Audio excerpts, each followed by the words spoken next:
सरकारी ठेकों में मुसलमानों को आरक्षण, भैया इस पर विवाद हो गया और विवाद इतना बड़ा कि कर्नाटक के मुख्यमंत्री को सफाई देनी पड़ गई।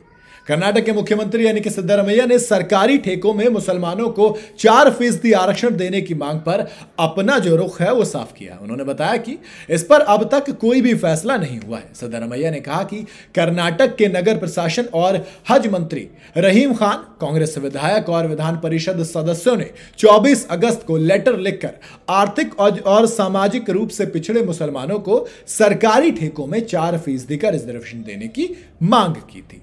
फिर इसके बाद सीएम साहब जर्नलिस्ट के पास आए, प्रेस कॉन्फ्रेंस में और पत्रकारों से बातचीत करते हुए कहा कि मुस्लिम समुदाय के लिए आरक्षण की मांग उठ रही है, लेकिन फिलहाल इस दिशा में कोई भी ठोस कदम नहीं उठाए गए हैं। उन्होंने यह भी साफ किया कि फिलहाल में सरकार के पास इस तरह का कोई भी प्रपोजल नहीं आया और ना ही इस पर कोई भी विचार विमर्श किया जा रहा है, यानी कि अभी ये सिर्फ आपकी बातें और मांग है सिर्फ। मुख्यमंत्री ने यह प्रतिक्रिया बीजेपी के इस मुद्दे के उठाए जाने के बाद दी। उन्होंने कहा बीजेपी हर बात को सांप्रदायिक रंग देना चाहती है, उनका काम हिंदू और मुस्लिम समुदाय के बीच दरार पैदा करना है।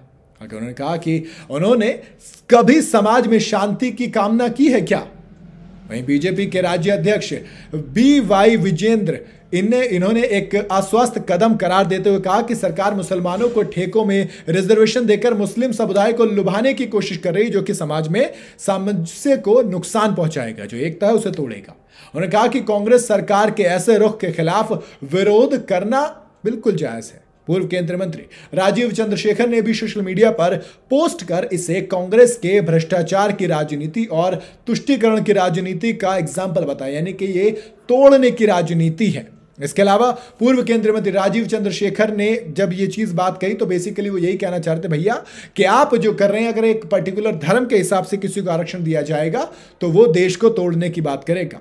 हालांकि मुख्यमंत्री ने इन सभी आरोपों और मीडिया रिपोर्ट्स को पूरी तरह से गलत बताया। उन्होंने कहा कि मीडिया में फैलाई जा रही ये खबरें बिना किसी ऑफिशियल सोर्स के हैं और इनका सरकार के कामकाज से कोई भी लेना देना नहीं है।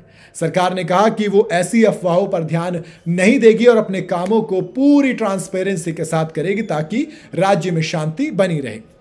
बाकी देखो यार, रिजर्वेशन मुझे अभी भी लगता है कि इकोनॉमिक वीकर सेक्शन ये जो होता है यानी कि गरीबी के हिसाब से दिया जाना चाहिए। बाकी और कोई रिजर्वेशन मुझे नहीं लगता कि दिया जाना चाहिए। इसके अपने अपने लोगों के तर्क वितर्क होते हैं। कुछ लोग इसके खिलाफ इसलिए होते हैं क्योंकि कई बार क्या होता है, आपकी पूरी जनरेशन सही है, फैमिली वेल्थ भी सही है, लेकिन बावजूद इसके आपको रिजर्वेशन मिल रहा है। एक बंदा है जो कि डॉक्टर बनने के लिए 700 में से 600 नंबर लाकर MBBS पा रहा है, तो दूसरा बंदा है जो कि उसी MBBS के लिए 670-80 तक ला रहा है।